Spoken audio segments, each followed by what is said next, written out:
Қымбатты оқушылар, біз сіздермен адам жанының құпиясы бөлімін бастаймыз. Бұл бөлімдегі бірінші сабақ Ілияс Жансүгіровтің өмірі мен шығармашылығы, құлагер поэмасы. Оқу мақсаты: әдеби шығармаға сюжеттік композициялық талдау жасау, шығарманы басқа өнер түрлеріндегі осы мазмұндас туындылармен салыстырып, тарихи және көркемдік құндылығын бағалау. Енді Ілияс Жансүгіровтің өмір жолына тоқталайық. Ілияс Жансүгіров 1894 және 1938 жылдар арасында өмір сүрген. Талдықорған облысы Ақсу ауданында дүниеге келген. Ол ақын, жазушы, драматург, публицист, аудармашы. Жастайынан анасынан айырылады. Әкесінен хат таниды. Сөз құлагері, өнер жаршысы, күй жаршысы деп аталады. Қазақ ағарту институтында, Жетісу облыстық қосшы комитетінде, губерниялық оқу бөлімінде, Тілші газетінің редакциясында қызмет етті. Ауыз әдебиеті үлгілерін жинаған. 1916 жылы қолына Абайдың өлеңдер жинағы түседі. Бұны қысқаша өмірбаянында ерекше еске алады. 1920 жылы Алматыдағы 3 айлық мұғалімдер курсын бітіреді. 1927 жылы Беташар атты алғашқы өлеңдер жинағы шықты. 1928 жылы Сағанақ атты тұңғыш кітабы шықты. 1925-28 жылдары Москва журналистика институтында оқиды. Елге оралып, еңбекші қазақ газетінде істеді. Бұл қазіргі Егемен Қазақстан газеті. 1935-34 жылдары Қазақстан жазушылар одағының бірінші төрағасы болды. 1935-37 жылдары көркем әдебиет баспасында поэзия бөлімін басқарды. КСРО жазушыларының бірінші съезіне қатысты. 1938 жылы жазықсыз жазаға ұшырады. Шығармалары: Ілияс Жансүгіров қазақ әдебиетінің 3 жанрына да қалам тартқан адам. Прозасы: Жолдастары романы, ысқақ әңгімелер мен фельетондар жинағы. Пьесалары: Кек, Түріксіб, Исатай Махамбет. Поэмалары: Дала, Күй, Күйші. 1934 жылы жазған. Құлагер поэмасын 1936 жылы жазған. Көк шашқан және Жорық поэмалары. Өлеңдері: Әнші, Тұңғыш туғысу, Арман, Көңілдің жүгірісі, Өзіме, тағы басқа бірнеше өлеңдері бар. Енді жалпы Құлагер поэмасына тоқталатын болсақ, Ілияс өзінің өлеңінде тұсында сері болсын, пері болсын, ұнайды өмірімен ақан маған деп жазған екен. Поэма 1936 жылы жазылған. Басты кейіпкері Ахан Қорамсаұлы.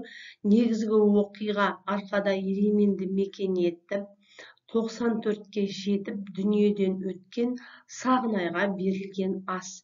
Бәйгеге 1300 ат қатысқан. Ақын жүйрік атқа сипаттама береді. Күреңбай сыншы құлагерге баға берген. Енді әдебиет теориясы. Балалар, біз поэманы өткендіктен, ол жерде біз әдебиет теориясынан хабардар болуымыз керек. Яғни поэманы қазір көркемдігіне талдаймыз. Айшықтау мен фигура. Енді қазақ әдебиетінде айшықтау мен фигура дегеніміз не? Әдеби тілдің әсемдігі ғана емес, әсерлігі үшін әжептәуір қажет тәсіл. Яғни сөз тіркестерін айрықша айшықпен құру. Мұндағы мақсат сөздерге ерекшелеп, екпін тыныс беру. Сөйтіп, олардың оқырманға әсерін күшейту. Зейнолла Қабдолов өзінің еңбектерінде айшықтаудың 7 түрін көрсетті. Яғни арнау. Жазушы не өзіне, не біреуге, көпшілікке қайырыла сөйлесе, арнау дейді. Қайталау. Белгілі бір ұғымға назар аударту үшін сөзді не сөйлемді қайта-қайта айту, қайталау болады. Инверсия. Сөздердің әдеттегі грамматикалық түзілу тәртібінен тыс орындарын ауыстыру, өзгеше тіркестер құру.